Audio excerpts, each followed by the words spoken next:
Tiege. And I'm Sam. And we are your well-informed girlfriends. Bringing you today's news, gossip, and unsolicited hot takes. This week, we're talking about the ICE raids in Los Angeles, the feud between Trump and Elon, and gold digger tests. Oh, I don't know about that. We're also talking about the life expectancy of people who have no children at all, which is kind of a follow-up of a story we did a few weeks ago. Mm-hmm. We're also talking about, is 40 the new 30? And there is a new-ish dating site on the scene, and we're going to break it down. Oh, okay. All that and more on this week's episode of Well-Informed Girlfriends. Yeah. Oh, and if you could like and subscribe, it would really help our channel, and we would love you forever. So please.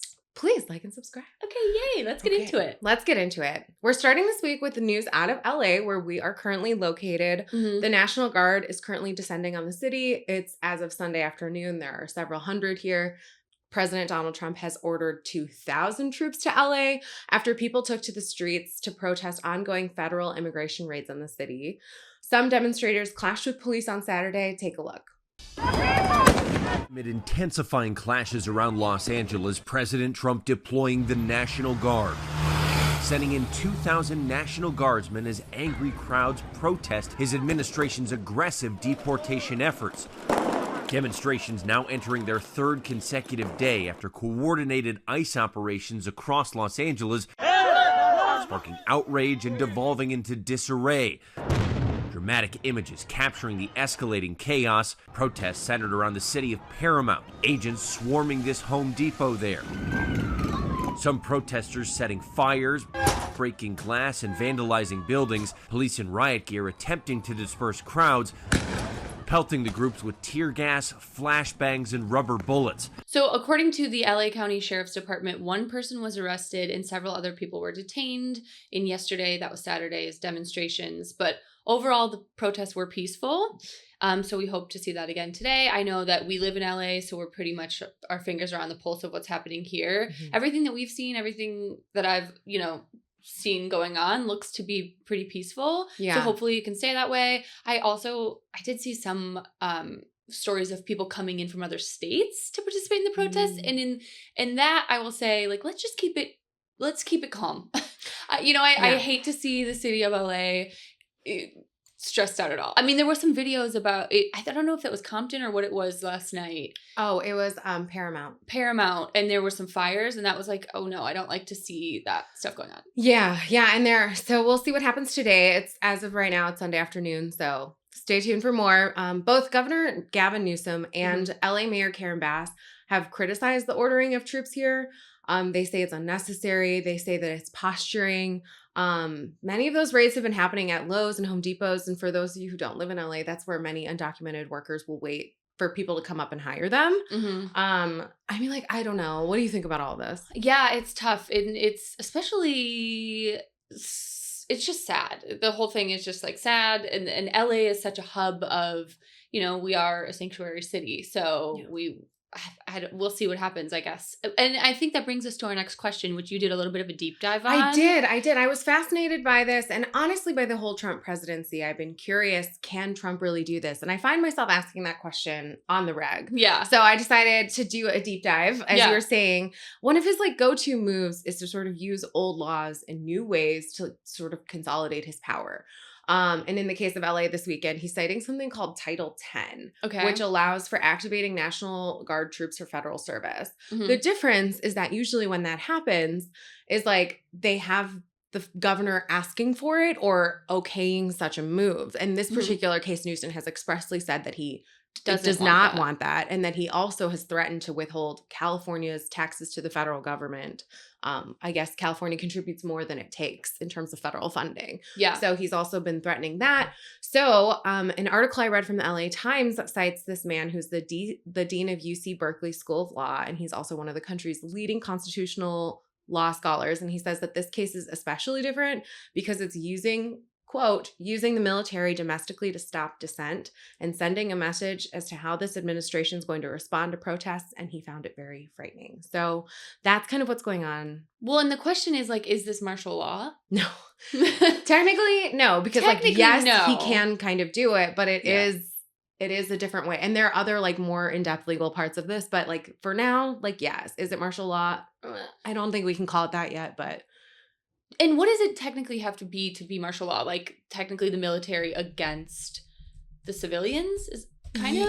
I mean, not against, but that I didn't really look into, but basically martial law is the suspension of civilian law and government by a military. So the military comes in and acts as the government, whereas in this case, our government is still operating. Okay, copy that. So yeah. Very interesting. Well, I guess it's just something that is evolving. I hope it stays peaceful and we can just like move on. Well, and we should mention that there were a bunch of people held overnight in ICE detention centers in LA, and that's where a lot of the protesters have been gathering.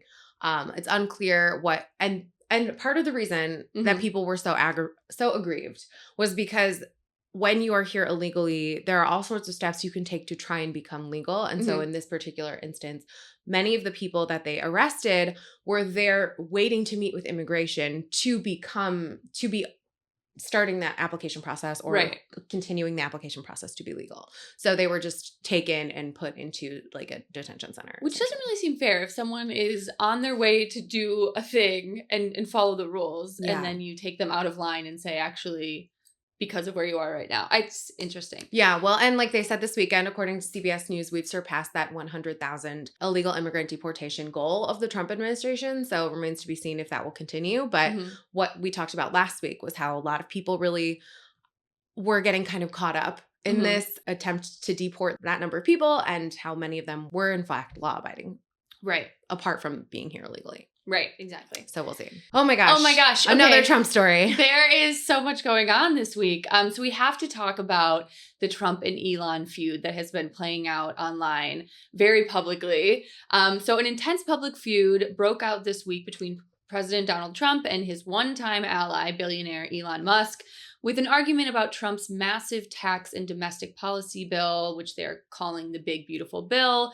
It's been raging across social media and in the Oval Office. So take a look at PBS breaking down the latest. The president this morning reportedly said he thought Musk had lost his mind and that he won't be speaking with Musk for a while. For his part, Elon Musk sparred publicly throughout the day with former Trump advisor Steve Bannon on social media, calling him a criminal. That came after Bannon suggested that Trump should have the government seize control of SpaceX and investigate Musk's immigration status. Musk, who was born in South Africa, has been a naturalized U.S. citizen since 2002. And I thought it might just be nice for us to kind of break down how this all happened. So CNN did this really great comprehensive list of tweets. So we're going to go through the girls are fighting argument.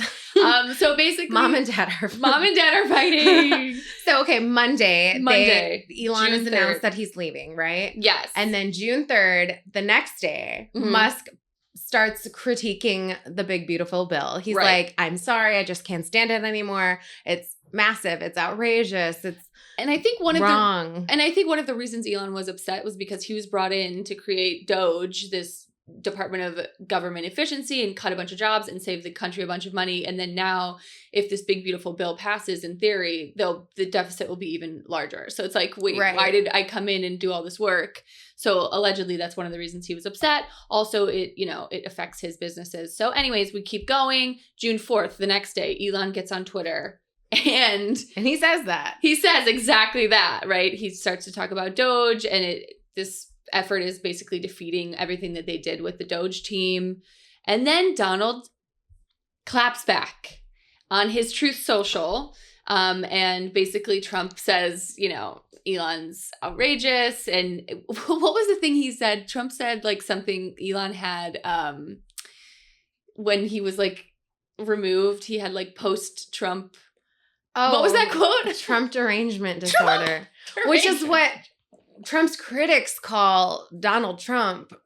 I don't really know. And so, yeah, he spoke in like a press conference and talked about it too. So it was just like very chaotic. And then, so June 5 in the morning, Musk is saying the majority of Republican voters want the budget bill trimmed down, that the GOP leadership should consider that. Then, he also pulled up old tweets from Donald Trump that were like, what did Donald Trump say? He was saying, I can't believe Republicans are extending the debt ceiling. I'm a Republican. I'm embarrassed. And that was from like 2013 or something? Yes. Yeah. And then Elon, no member of Congress should be eligible for re-election if our country's budget is not balanced. Deficits not allowed. And all of these are, actually I think they're 2013 and 2012 were the majority. And he does this for a bunch of Trump tweets. So Elon basically pulls up old receipts of things that Trump said in the past. It's like a whole thing. It's a whole thing. And I should mention that Trump is responding. Well, he responds from a press conference, but he also, that was for something else. Yeah. But then he also is responding on Truth Social. It's like these two billionaires just fighting on their own social media sites, not even actually tweeting at each other necessarily. Yeah. Anyway. And then at one point we should mention that Elon says that Trump will be in the Epstein files, is in the Epstein files. And that's why they're not being released. That's what he says. Yeah. So okay. It's just been a lot of I mean, first of all, that wasn't really groundbreaking. We've seen pictures of him with Epstein. Yeah. I don't know. I'm kind of like, they're both so PR spinstery that I'm like, is some of this I don't know, being orchestrated behind the scenes? It's very strange. It's orchestrated to distract from other things. Who knows? Yeah. I mean, either distract from other things or just it just feels like no one's even giving us groundbreaking information. So I'm like, is this real? Is this, you're kind of just pulling up old tweets and I don't know. We'll see what happens. If Elon, admits to bigger things, maybe things that happened in November, I would be interested. But I'm also just air this out some other place. If it's just going to be interpersonal drama, why are we doing this in public spaces? It seems so weird. If I'm being entirely honest, I just don't think there's that much thought going into that. Both of them are so mercurial and so off the cuff. I just feel like this is just what they're like and what they're doing. Yeah. Well, in a way, if that is the case and this is all real and true, I kind of do admire a little bit of honesty and okay, let's just see what's going on. Yeah. But there's a debate of how much is too much information? Do we really need to be doing this in a public forum in front of the public? I don't know. I guess we'll continue to see as it unfolds in the next week. The girls are fighting. Mom and dad are fighting. Okay. With tariffs swinging markets from highs to lows in the span of hours, it can be helpful to look at other indicators of the state of our economy. Okay, so this is our next thing we're talking about? Okay, yes. Yeah. Next story. Yeah. With tariffs swinging markets from highs to lows in the span of hours, it helps to look at other indicators to gauge the state of our economy, like home sales or average weekly hours of manufacturer employees. Okay. How many dolls you can get for Christmas. Right. Just kidding. That's a deep cut. One reporter at Bloomberg Business Week says they're watching pizza sales. And this is so interesting to me. Okay. So pizza obviously has always been a go-to dinner for something fast and cheap and not healthy. Yeah. And during the pandemic, pizza chains actually posted record growth. I guess of course. All of us were ordering pizza. I know Tiege and I ordered many a pizza. Domino's was my go-to comfort food, and I was stressed out all the time, and that was what I was Exactly. eating. And we were all ordering from home because it was safe, right? Yeah. And at the time, and this I thought was so interesting, you could still get a large pie with 3 toppings from Pizza Hut for $10. Okay, slay. These days, however, sales are way down for all of the major pizza chains. Wow. The biggest factor is that price-sensitive, low-income consumers who account for most of sales are actually being priced out. The average price of a large pizza at the top 5 chains is now $18.14. Oh, wow. And the overall check has jumped 30% since 2019. Wow. So riddle me this. It's a recession indicator. Is it a recession indicator? Maybe. But I think it's actually really highlighting the increasing divide in America between the haves and the have-nots. Yeah. Low-income consumers have seen their purchasing power just completely decimated in this crisis of a higher cost of living without a comparable increase of wealth. Mm-hmm. Whereas America's top 10% of earners have seen, I think they make up 50% of the purchasing power is what people were saying earlier this year. Wow. And so it's really, there's a gulf between the haves and have-nots in this country. And I think that pizza is a really good way of looking at it. And that's why so many of us are feeling the pinch and feeling like it's not a good economy, even though, according to a lot of data, it is. That is really interesting. And I mean, I feel like you're seeing prices, obviously, we saw prices go up at McDonald's or fast food places. I mean, fast food is no longer a totally affordable option for families. It's crazy. So but it's also the grocery store isn't either. So it's really so difficult. What can you do? Right. Where are we eating? What are we eating? What do Just we eat? A bowl of rice. I don't know. Ramen? That's where we're at. Gosh. Well, that kind of brings us to our next story, which feels related. Yeah. This one personally hit me right in the feels, honestly. Vox has an article out this week titled, "The Midlife Crisis is Coming for Millennials, LOL." Oh, perfect. Right, exactly. Relatably, I guess we're all, quote, freaking out about being halfway to death while everyone's broke and already in therapy. Slay!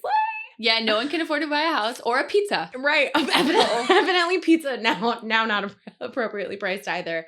And it kind of so the story was so interesting. It highlighted how the traditional midlife crisis you might think of a stereotypical guy leaving his wife and buying a sports Ferrari, car. yeah. Yeah. I guess weirdly enough, many of us will not be taking that path. I don't know. Who knows why? Mainly because we got married like this year. Yeah. And also can't afford a sports car or a house.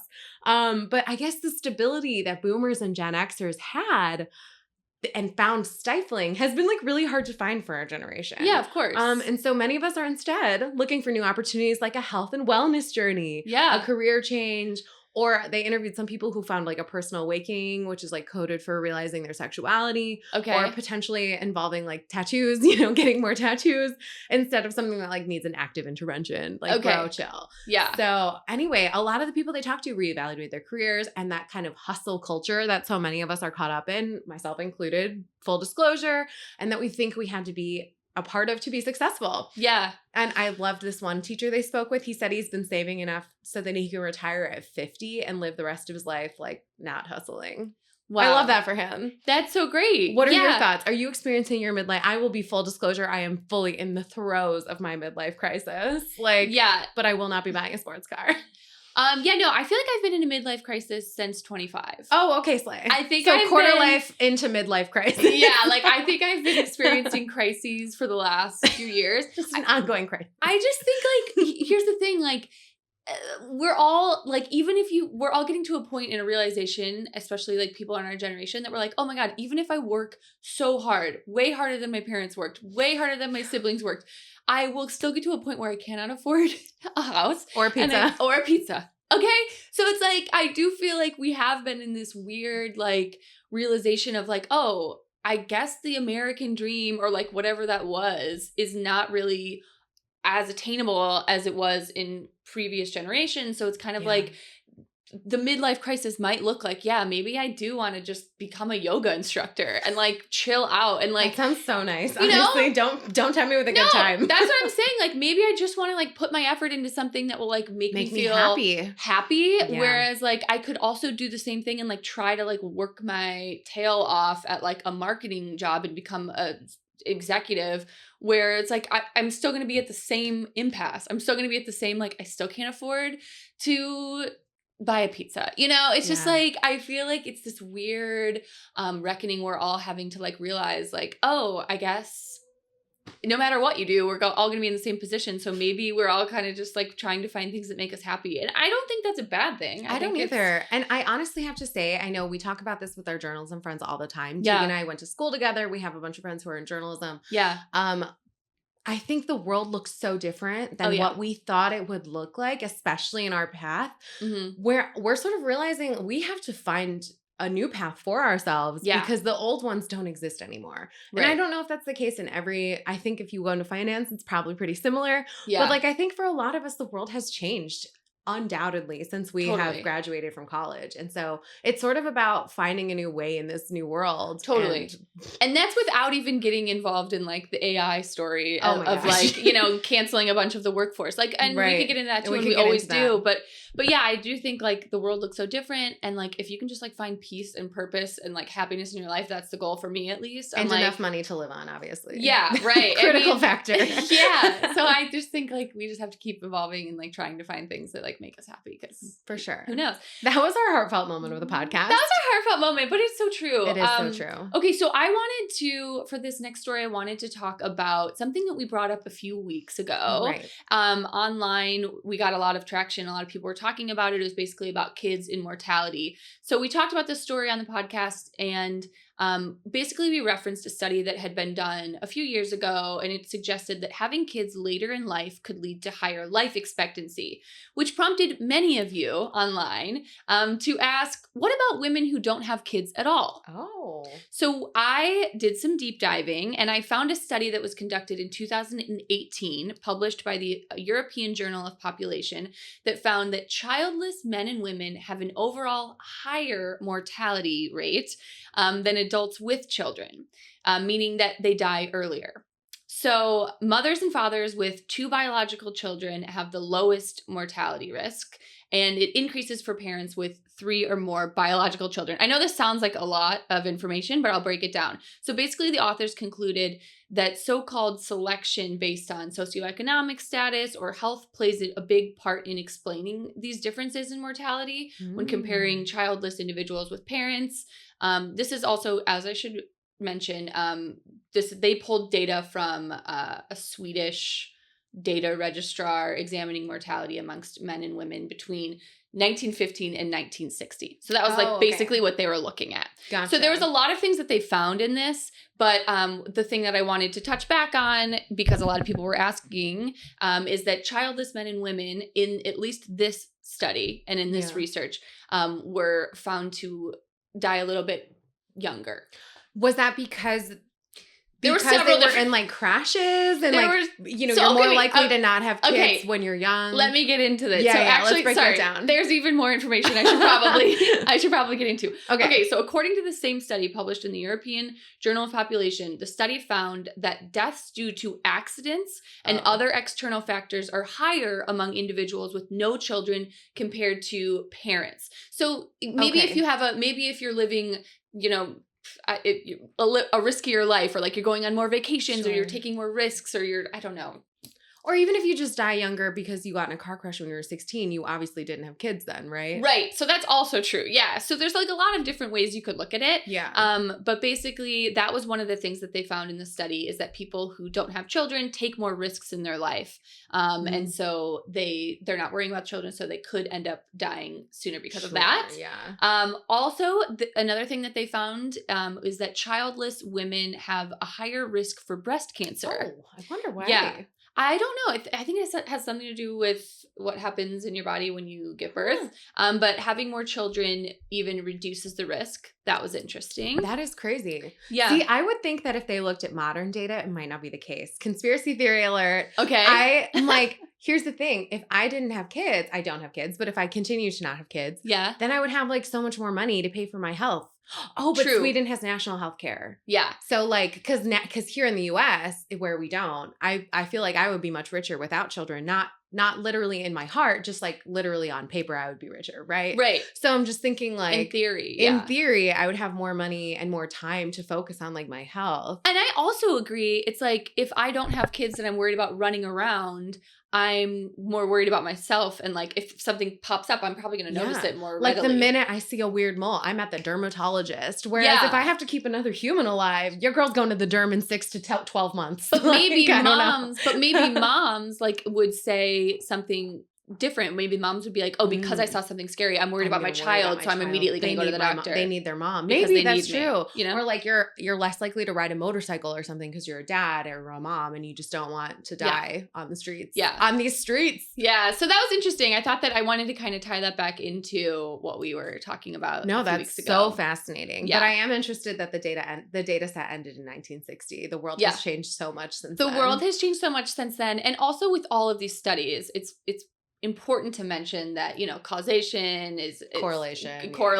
Yeah. I mean, so many people will always mention that when we mention studies, but I digress. Speaking of, okay. So the next topic I wanted to discuss on the podcast is 40 the new 30? Ooh. Question mark. Hot take, yes. I think yes. Okay, well, let me get into it. Okay. So The Medium did a story a few months ago actually discussing this story exactly. So they were discussing age, in particular, is 40 the new 30? The story cites things like people this day and age being more active and fit, having access to more advanced technology and medicine, and doing life differently than past generations. So getting married later, having kids later, making big career pivots, or starting their own business later in their life.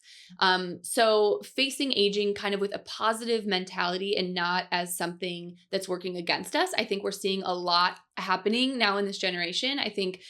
So I think I agree. 40 is definitely the new 30. Yes, it helps everyone's narrative to think like that as well. There's no reason to say that it's not. So what do you think? Is 40 the new 30? Well, I mean, obviously as someone over 30, I am going to say yes. Because I still feel so young. I still feel really youthful. I mean, I did Google Botox extensively this week. But, I still really feel like I have so much life left to live. Yeah. And how we were talking about that midlife crisis thing before, they touched on that too. They didn't say it in a such a fun way, like 40 is the new 30. But Yeah. they were saying like a lot of us are looking at a second act with excitement. Like the teacher who's retiring at 50, he's like, I've got 40 plus more years to live, hopefully.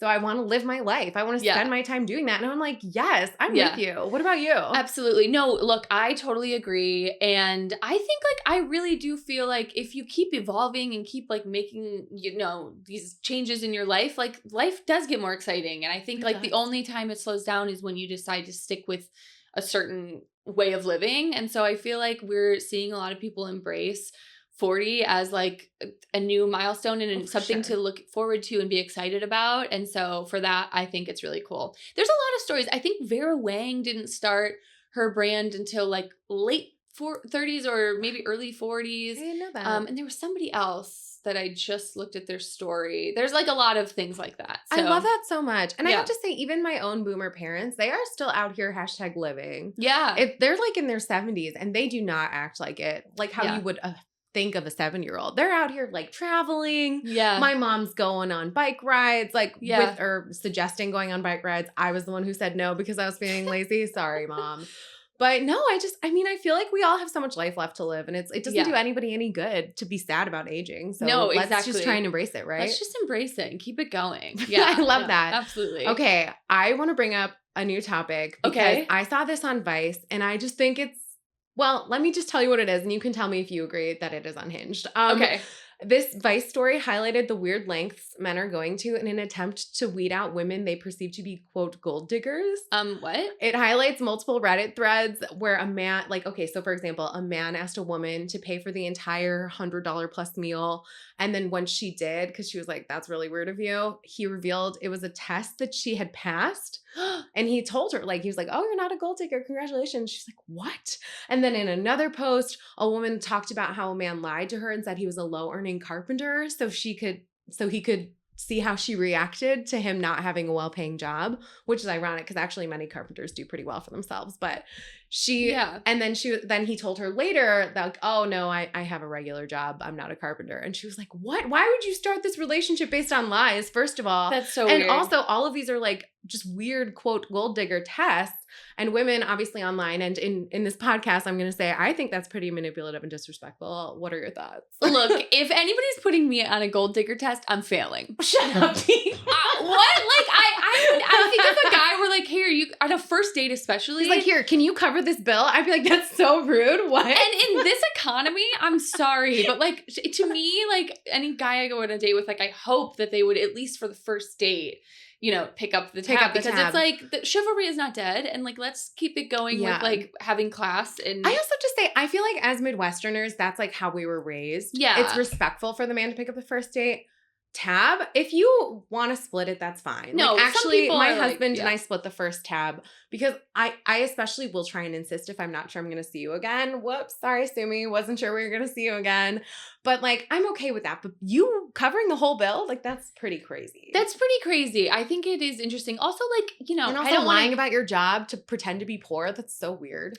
That is weird. I also just feel like men are still making more money than women in this economy. So it's how fair is it for you to be and you get to pay the bill on the first time? I just I don't like it. I don't love that. And I also don't love the concept of testing. No. Why don't you just have an honest conversation with someone? No, if it's if we're going to have a conversation, I'm totally down to be yeah, of course, if you feel more comfortable with us splitting or whatever, I'm happy to have that conversation and then do it. But if you are quote unquote putting me through a test, you're lying about your occupation, you're lying about wanting you to pay just to prove if you're not in it for for sure. That's messed up. And I have to say, if you are trying to weed out a gold digger, I think you need to just talk about your goals together a lot. Just keep bringing up your goals and what you do for a living and how you see your career going. Yeah. If she keeps talking about wanting to be a Pilates princess and stay home with the kids, then you know that she's not interested. And that's totally fine. Yeah. I honestly low-key aspire to that. And that's also not even a gold digger. That's not gold digging, but then your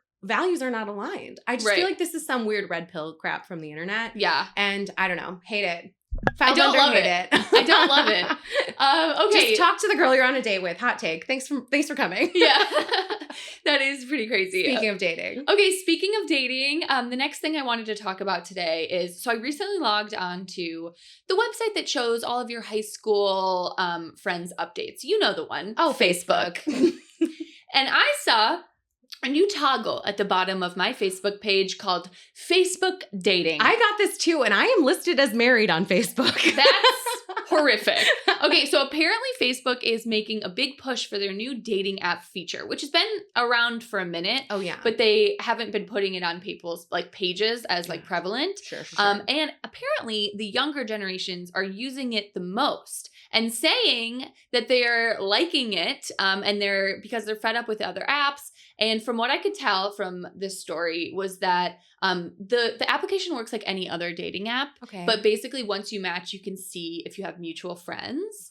And also you can hide, because it's on Facebook, you can hide it from your friends. So you're not going to like randomly match with like your a kid you were in math class with like 45 years ago, whatever. Like you're not going to randomly like match with a person like that. You can hide it from your friends. Okay, but is it kind of like targeting friends of friends? Is that like that how the algorithm is working? It seems to be that way. Like I'm not like a total expert, but it seems to be that like people you're going to be, I think it's like kind of like putting you with people that you would match with, or like you have some mutual friends with. Like how Hinge used to be maybe. Kind of yeah, because that was like the principle of Hinge when it started. That was the principle of Hinge initially. I don't know if it still is. I doubt it, but I doubt it. I feel like that's how it was before. So that's kind of nice. Yeah, we should also mention all of the features are free and there's no charges, which is different than like Hinge. Almost every dating app. Or Raya. Yeah, all of them are kind of like at this point kind of expensive. So I thought that was interesting. So people are using it. Have you done it? Did you set up a profile? No, Sam. I did not. Okay. Not like I'm above it. No. I will say I did Facebook dating for 5 seconds before I met my husband. What? I went on exactly 0 dates because the matches were so weird. Wait, so it's been around forever? Oh, not yeah, forever, but a few years. Forever. Yeah, I mean, this would have been in 2021. Oh, I thought that they were just recently No, it's been around for a while, it. but the matches were so weird and anyone could DM you, which I did not love. I got don't like a lot that. of really weird messages Oh, from I don't just like anyone. that. But I don't know if it's still the case, so I'd be interested to see. Let's It set up your seems post. Let's set up your profile tonight. Oh my gosh, I don't know. We'll report back on success factors. It is interesting. Okay, cool. Okay, love it. Final quick tale. Yeah. Basically, Bustle did this story this week about millennial thank you notes. And they don't mean just like sending a paper thank you to your grandma when she sent you a gift. Yeah. These notes are the texts you send your friends after you part ways. And it's usually some variation of like, wow, I needed that. Love you so much. So grateful for you. Oh. And I was like, okay, evidently millennials aren't the only ones sending post-hang texts. Yeah. But I guess we do it with like way too much earnestness for Gen Z. We like genuinely mean it. Yeah. I genuinely mean it when I send you a text like, XOXO had such a good time. Yeah. So glad we did this. Let's not wait. I will like hold your hand when we're leaving and be like, please don't wait this long to hang out again. And I mean it. Yeah. But evidently Gen Z finds that cringe, which I think is hysterical. You know what's funny? Like, I think for a while I was embarrassed to be a millennial because like they were just like really, we're just like cringe and earnest. They were saying that we were so chuggy, but honestly, but I love it. The more that I learn about millennials, the more I love us. You know, like I'm happy to be the one that sends a long text. Or honestly, I still do paper thank you notes and like paper. Oh, I do too. I send paper thank you notes all the time. Like I love it. I think it's so fun. So I feel like we're going to let's just keep being millennial. I know. What did Taylor Swift say that one time? She said, and it's cringe to quote Taylor Swift, so I'm going to do it anyway. Gross, I don't care. She said in that Time Person of the Year story, she said, don't kill the part of you that is cringe. Kill the part of you that cringes. And that is my true life motto. I love that. I don't care if you cringe. I don't care if it's lame. I genuinely love my friends and my family. Yeah. And I will be that cringe person telling them all the time. And with that, thank you so much for being here. Thank you so much for being here. Okay, this was a heartfelt episode. Please let us know in the comments what you thought. If there's anything you want us to deep dive into. And like and subscribe. Okay, love you. Bye.